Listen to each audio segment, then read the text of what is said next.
Soroboti rondo mwanchu morigereria omonyakonda uyu achikwagacha egetange kiye kiererie kerero ebuse SGR ime county Nyamira nigo tikoria rero hatarera semo barachi egetange ekio amono mugavana bwe county yo Amos Nyaribo mujumbe bwansemo ebunge ya North Mugirango Josh Nyamoko orio West Mugirango Steve Mogaka negati abande nigo bone egetange ekio kerachi koenekia Obwagachi BWAYE buse gochakiwa bene Obwagachi BWAYE OMOTIENYI ogocha ase barachi kobeka estate y'abantu ase ensemo ya Ikonge ekero barachi kobeka estate y'emesigo ensemo ya Magwagwa ererie iyo irachi gweta county ya Nyamira nigo bono irabe ichi kilomita 14 ase boigo irachi gweta ase emigondo y'abantu nyene.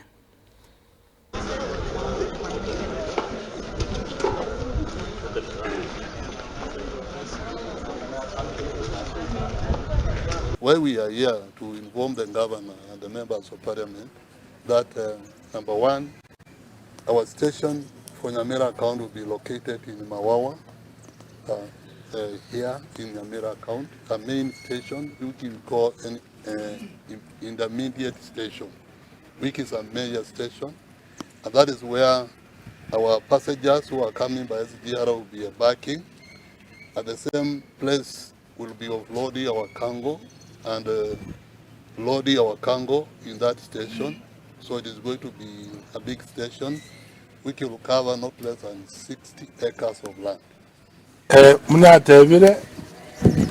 main one, you go Magwagwa and say, my survivor, the president here announced it Ikonge. Ikonge back on your body, and Jambon and Amaya.